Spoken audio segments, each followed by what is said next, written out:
नमस्कार आदाब दोस्तों। तो चलिए आज हम फिर लाए हैं देश दुनिया की तमाम छोटी बड़ी ब्रेकिंग न्यूज। तो खबरों को स्टार्ट करने से पहले आपसे छोटी सी रिक्वेस्ट है दोस्तों, अगर चैनल पर नए हैं तो चैनल को सब्सक्राइब करें, नोटिफिकेशन को ऑन करिए और वीडियो को लाइक करें, अपने दोस्तों के साथ ज्यादा से ज्यादा शेयर करें। तो आज की सबसे पहली और बड़ी खबर में जी हां, आपको बता दें पीएम मोदी ने शुक्रवार को नई दिल्ली के प्रगति मैदान स्थित भारत मंडपम में इंडिया मोबाइल कांग्रेस के 17वें संस्करण का उद्घाटन किया है।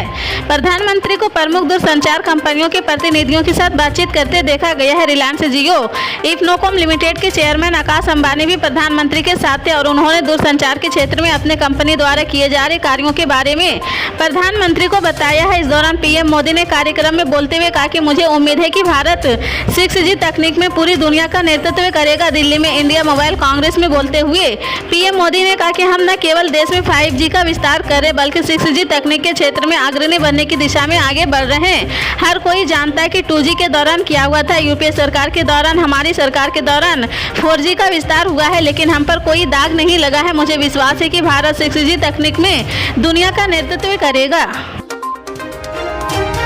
इजराइल हमास युद्ध में गाजा में करीब 7,000 लोगों के मारे जाने पर कांग्रेस महासचिव प्रियंका गांधी ने प्रतिक्रिया दी है। उन्होंने कहा कि ऐसा कोई अंतर्राष्ट्रीय कानून नहीं है जिसका उल्लंघन नहीं किया गया है और पूछा कि मानवता कब जगेगी। कांग्रेस महासचिव ने एक्स पर पोस्ट किया है, गाजा में 7,000 लोगों की हत्या के बाद में रक्तपात और हिंसा का सिलसिला नहीं रुका है।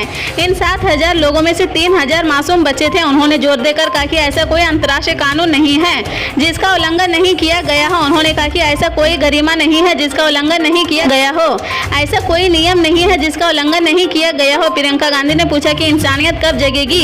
इतने सारे लोगों की जान गंवाने के बाद, इतने सारे बच्चों की बलि चढ़ाने के बाद क्या इंसान होने की चेतना बची है? क्या यह कभी अस्तित्व में थी? उत्तर प्रदेश के गाजीपुर की एमपी एमएलए कोर्ट ने माफिया मुख्तार अंसारी को गैंगस्टर मामले में 10 साल की सजा सुनाई है। कोर्ट ने अंसारी पर 5 लाख रुपए का जुर्माना भी लगाया है।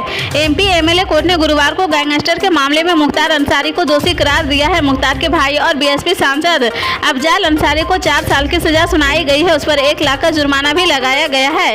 अफजाल को कड़ी सुरक्षा के बीच गाजीपुर जेल भेज दिया गया है, जबकि मुख्तार पहले से ही बांदा जेल में बंद है। इससे पहले तक अफजाल अंसारी जमानत पर था, जिस मामले में मुख्तार को सजा सुनाई गई है वह 2010 का है। गाजीपुर के करंडा थाने में मुख्तार पर गैंगस्टर का केस दर्ज किया गया था। गैंगस्टर के इस केस के गैंग चार्ट में कपिल देव सिंह हत्याकांड और मीर हसन पर हुए हमले का मामला शामिल था। 2009 में करंडा थाना के क्षेत्र कपिल देव सिंह की हत्या हुई थी, जबकि 2009 में ही मोहम्मदाबाद थाना क्षेत्र के मीर हसन ने मुख्तार अंसारी पर हत्या के प्रयास का मामला दर्ज कराया था। राजस्थान के मुख्यमंत्री अशोक गहलोत ने ईडी का जिक्र करते हुए शुक्रवार को केंद्र सरकार पर हमला किया। उन्होंने कहा कि एक राज्य के मुख्यमंत्री को यह कहना पड़ रहा है कि देश की सड़कों पर कुत्तों से ज्यादा ईडी वाले घूम रहे हैं। अशोक गहलोत ने कहा कि यह दुर्भाग्य की बात है कि एक चुनावी राज्य के मुख्यमंत्री को कहना पड़ा कि इस देश में ईडी कुत्तों से ज्यादा घूम रही है।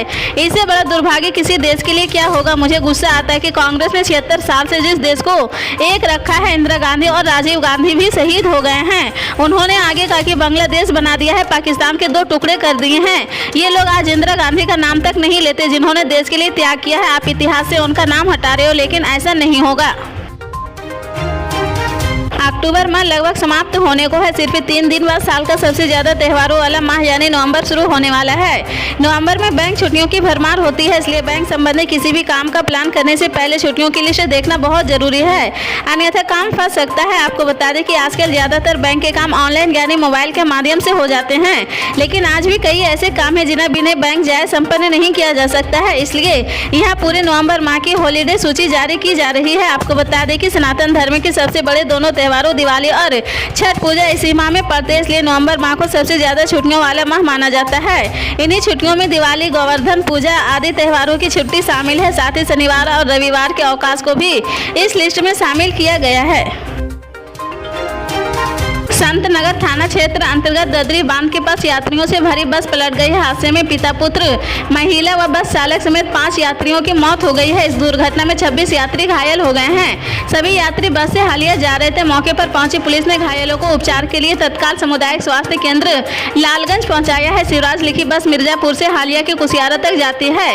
रास्ते में मरिहान व संत नगर क्षेत्र पड़ता है। शुक्रवार की सुबह लगभग 31 सवारियों को लेकर निजी बस हालिया जा रही थी। रास्ते में संत नगर थाना क्षेत्र के दादरी बांध के पास अनियंत्रित होकर पलट गई है। बस पलटने से यात्री दब गए और चीख पुकार मच गई है। स्थानीय लोगों ने मौके पर पहुंचकर यात्रियों को बाहर निकाला। हादसे में 2 बालक व महिला समेत 5 लोगों की मौत हो गई है। सूचना पर पहुंची पुलिस ने घायलों को उपचार के लिए अस्पताल पहुंचाया है, जहां चिकित्सकों ने गंभीर हालत देखकर 10 घायलों को मंडलीय चिकित्सक रेफर कर दिया है। जिलाधिकारी प्रियंका निरंजन ने बताया कि बस हादसे में 5 लोगों की मौत हो गई है। घायलों का इलाज चल रहा है।